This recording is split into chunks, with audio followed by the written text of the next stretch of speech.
Glede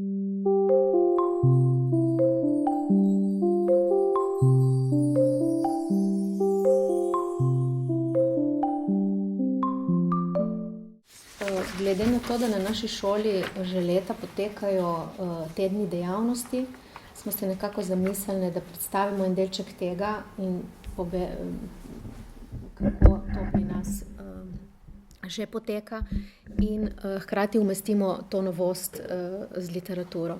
Tako da v bistvu, glede na to, da so to učenci, v tem primeru učenci 9. razreda, ki že pri zgodovini že celo šolsko leto obravnavajo to obdobje, se pravi Prva svetovna vojna, vmesno obdobje in Druga svetovna vojna, nekje do meseca aprila, ko smo si mi nekako zastavili to ekskurzijo in ta teden dejavnosti, že nekako obvladajo oziroma se znajdejo v tem času in prostoru. Tako da nekako kot uvodna ura smo dali ta zemljevid, se pravi, kaj vidiš na zemljevidu, dali smo jim te dve fotografiji, se pravi fotografija Nove in Stare Gorice. In potem, da sami opazujejo, pač ugotavljajo, kaj opazijo. Istočasno pač še podrobno potem osvetlili zgodovinski vidik meje z Italijo, kako je potekalo življenje na meji, kako so se ljudje na tej in drugi strani meje sploh soočali s to mejo in jo doživljali. Zamislili smo si potem, kako bi povabili starejšega krajana, ki je doživljal in jim potem to ustno povedal, oziroma 1 uro bi spet še vedno kot uvod posvetili ogledu dokumentarne videonovele. Preden bi dali to, bi jim pa dali tudi ene smernice, sprej neka vprašanja, da bi bili potem bolj pozorni tekom same tele videonovele.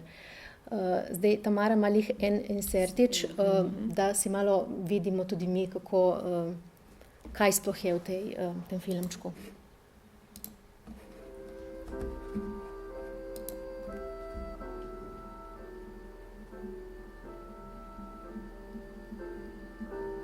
Moja mama je odraščala v Gorici s 3 mlajšimi sestrami. Oče ji je dal ime Dragica po dekletu, ki jo je med prvo vojno srečal na srbski fronti. Kasneje so jo v italijanski šoli imenovali Karla. Ko je odrasla, se je z dekleti sprehajala po Korzu. Oblečene so bile v elegantne obleke, narejene iz pobarvanih vojaških plaht in ameriških šotorskih kril. Tudi plesalo se je povsod, ker je bil konec vojne. Nato so mesto preplavile demonstracije. Vsak se je zavzemal za svojo Gorico, tudi vse harmonike so igrale bugi-vugi. Njen oče je vedno govoril, da si mora iskati Slovenca za moža. Moj oče je vsak dan prihajal s kolesom in splavil Gorico. Bil je vajenec pri Štruklju v delavnici čez cesto. In potem je šlo vse zelo hitro. In predvsem so čez noč postavili mejo. Adele, ti se zmisliš tisti dan, ko je mama šla za poročiti v plave. Ja, ma mislim, ni bil dan poroke, ona je šla malo prej. Ja, jaz se spomnim, ko je prišel nono splavi. Na tistem vozu smo ložili v horu sobalo, ko ona si prej napravila. In pelju nono proč. Nismo vedeli, da bo kar meja zaprta od danes do drugega dneva, ne. Ona je šla, potem je ostala hore, potem se nismo videli, ker ni bilo mogoče.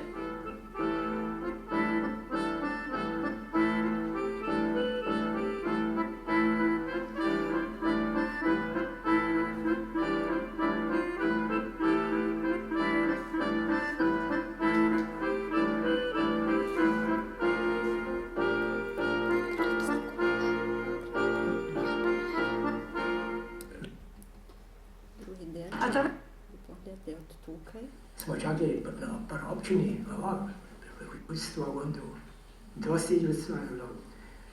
Še sam gospod župnik je prišel tudi sprejet, ne. Ja, vse je navdušeno, ne, zdaj bomo Jugoslovani, smo rekli, ne. In pol, drugi dan? smo bili vzovani. Ja. Je prišel hitro glas, veste, meja je postavljena, tam so vojaki in tako. In smo šli seveda pogledati. Sej prve dni moram povedati resnico, torej, da niso bili naši vojaki knojovci, ki so bili postavljeni ob meji, niti ne tako strogi, veste, tako da smo se pravzaprav približali črti. Smo bili tam skoraj do žice, smo šli. Seveda, čutili smo se prizadeti, ker smo se čutili, da smo v eni bodeči žici enega taborišča. Tako sem tudi jaz še nekaj dni potem, ko so postavili te ovire, šel kukar po navadi. Samo na po cesti sem šel malo naokrog in sem šel v Gorico. Sem šel v Gorico v kino in vem, da sem se vračal pa domov, še zmeraj presvetlim. In sem šel po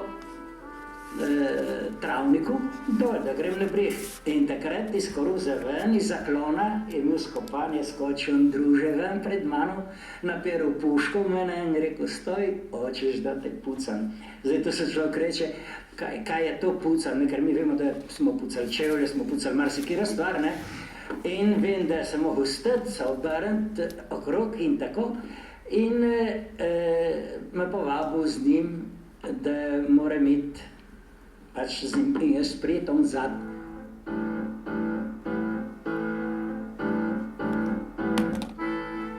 Tisti dan poroke nas je obvestila. Smo šli, naša mama Boha so ji bolile noge. Nam je rekla, da pridemo na Rafut, na uni stran meje, a na uni stran meje, ona dva sta nas pozdravljala tako, in mi na tej strani. Potem pa sem druže blizu in je rekel, proč. Smo pozdravili in smo rekli, nima pomena, da ostanemo to, ne. In tako onve so šli in mi smo šli. Mama je jokala in onve so jokali na uni strani.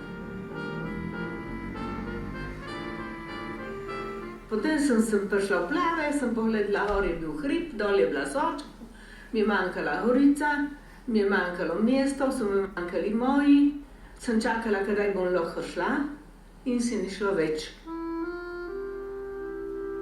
Tako sem se rodila v Jugoslaviji in to prav na dan zmage 9. maja 1948. Kmalu zatem so postavili temeljni kamen Novi Gorici in začele so se velike prostovoljne delovne akcije. Na Solkatsko polje so že v zgodnjih jutranjih urah prišle množice ljudi. Gradili so Kidričevo magistralo, iz katere naj bi rasla nova, moderna Gorica.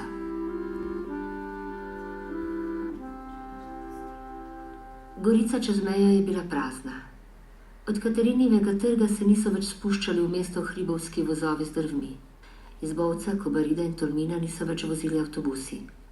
Ni bilo več mlekaric in niti vozov s polnimi lodricami rebule.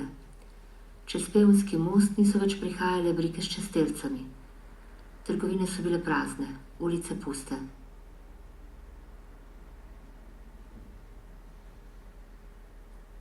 Ja, jaz sem bila mlada, sem se imela za poročiti, nisem imela nič, ne. En parlir je bilo tam, smo šli dol čez, ne.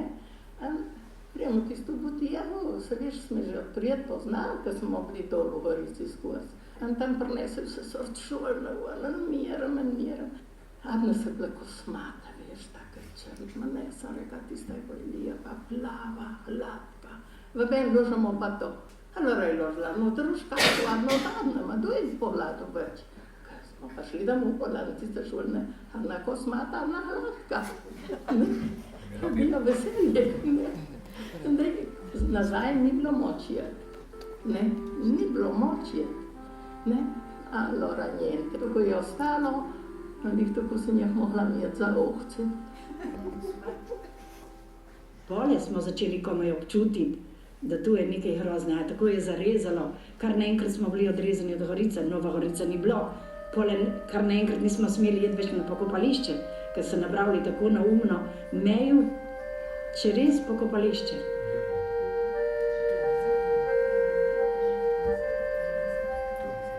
Sami veste, da je bil to edinstven primer v Evropi in verjetno tudi na sveti, da bi čez pokopališče šla meja, ne? In to se je godilo pač na tem našem pokopališči. Meja je šla tako nekako od tam z tistim križem, ki je na sredi v smer, diagonalno je pravzaprav šla. Prihod na pokopališče je bil omejen. Lahko smo prišli samo 2-krat mesečno za 2 uri. In še takrat domačini, ne vsi. In v pogrebah so prišli pa tudi svojci. V pokopališče je bilo zastraženo. Na praznik vseh svetih za 1. november so pa lahko prišli tudi z okolice, lahko so prišli vsi na obisk grobov. In seveda se je takrat trlo ljudi, ker so izkoristili tisto motnost. Isto so izkoristili vsi sorodniki iz une strani.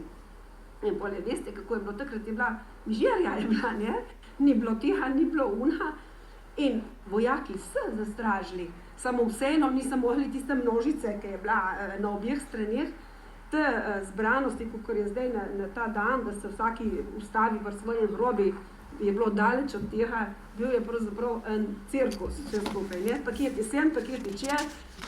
Moja mama je bila pod Italijo, vojvočina sta pod Jugoslavijo. Ja, Zdaj ni naprimer za ne strože na rok, mami, ki je bila pod Italijo? Neč, ni bilo moč.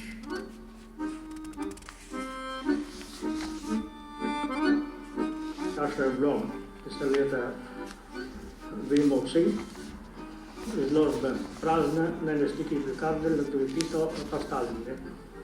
To je bilo vse. Ni bilo cukra, ni bilo olja, ni bilo, vse je bilo, ko smo rekli, na karte. Tudi tekstil.